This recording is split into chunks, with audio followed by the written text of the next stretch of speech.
Nagpabaha rin po sa ilang kalsada sa Maynila ang malakas na ulang naranasan kaninang umaga. May ulat on the spot si Darlene Kai. Darlene?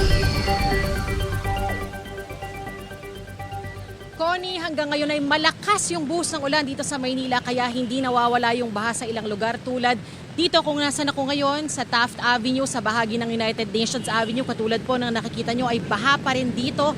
Gutter deep yung level ng tubig. Bandang alas 4 ng madaling araw kanina nagsimulang bumuhos ang malakas na ulan dito sa Maynila.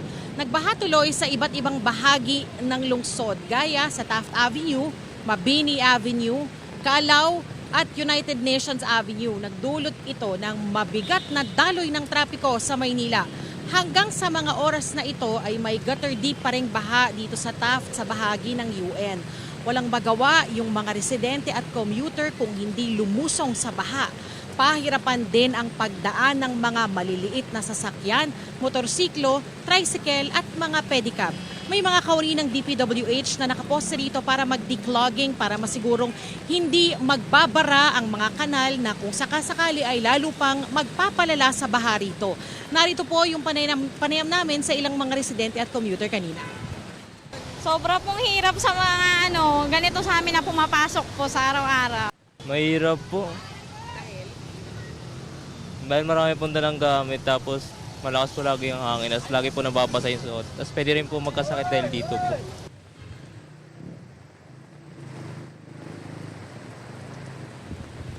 Samantala, isang lalaking 13 anyos ang patuloy na hinahanap ngayon sa Ilog Pasig. Ayon kay Manila DRRMC Director Arnel Angeles, naligo sa ilog ang bata kasama ang kanyang mga kaibigan bandang 1:00 ng hapon kahapon.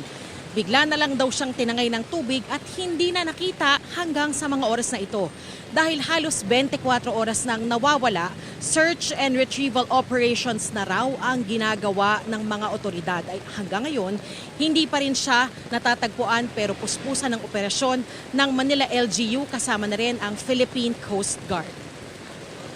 Connie, kanina lamang ay inanunsyo na ni Manila Mayor Isko Moreno na sinususpindi ang lahat ng afternoon classes sa lahat ng antas dito sa Maynila. Public at private schools po yan at magsiswitch na lang sila o lilipat sa alternative delivery mode. At katulad po ng nakikita nyo, mula nang sumahim papawid tayo kanina lamang ay lalo pang lumakas yung buhos ng ulan dito. Kaya pinaalerto yung mga residente at lahat ng nagtatrabaho at daraan dito sa Maynila. Lalo't inanunsyo na rin ng MDRRMC o NDRRMC na nasa ilalim na ng orange rainfall warning ang Metro Manila kasama na itong lungsod. Connie. Yes, Darlene, paki-confirm lamang kasi may mga natatanggap din tayong balita kanina na pati yung mga kawani ng gobyerno ng LGU ay work from home na lamang at pinauwi na daw.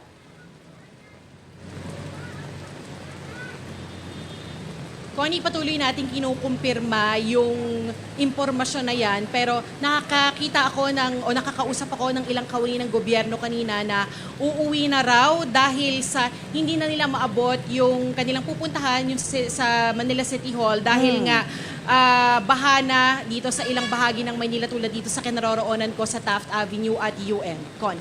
Maraming salamat, Darlene Kai.